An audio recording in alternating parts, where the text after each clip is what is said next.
Good morning everyone. আজকে সকাল সকাল আমিও উঠে পড়লাম, কারণ আজ বিকেলে একটু ঘুরতে যাওয়ার প্ল্যান আছে। রোজকার মতো ডিউটি শেষ করে আমরা পৌঁছে যাই গুরুগ্রামে সবচেয়ে বড় সারস মেলায়। এই মেলায় ভারতের সবচেয়ে রাজ্যের সংস্কৃতি, খাবার আর হস্তশিল্প একসাথে দেখতে পাবেন। মেলার ভিতরে ঢুকে দেখি অসাধারণ সুন্দর পরিবেশ, চারদিকে রঙিন স্টল, আলো, মিউজিক, একেবারে উৎসবের মতো লাগছিল। এত বড় মেলা আমি আগে কখনো দেখিনি। মনে হচ্ছিল পুরো মেলাটা ঘুরে শেষ করা সত্যি কঠিন। দেখতে পাচ্ছেন সারাস মেলা চলে আসছে বন্ধুরা। আজকে ঘুরতে আমরা সারাস মেলাতে চলে আসছি।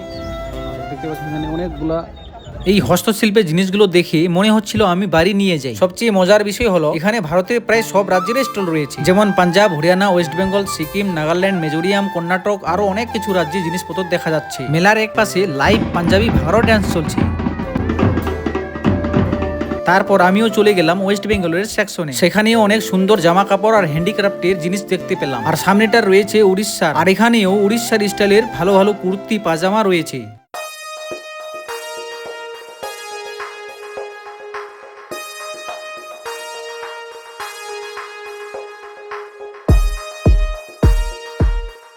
এই মেলায় এসে সত্যি অনেক ভালো লাগলো। ভারতের এত রাজ্যের সংস্কৃতি এক জায়গায় দেখা, এটা একটা দারুণ অভিজ্ঞতা। আপনারা যদি হরিয়ানা গুরুগ্রামে থাকেন তাহলে অবশ্যই একবার এই মেলায় ঘুরে আসবেন। আর এই মেলাটা লেগেছে ইফকো চক লেজার ভ্যালি গ্রাউন্ডে। মেলাটা থাকবে 26-27 তারিখ পর্যন্ত। ফ্যামিলি নিয়ে ঘোরার একটা খুবই ভালো জায়গা। আর ভিডিওটা যদি ভালো লাগে লাইক, কমেন্ট আর সাবস্ক্রাইব অবশ্যই করে দিবেন।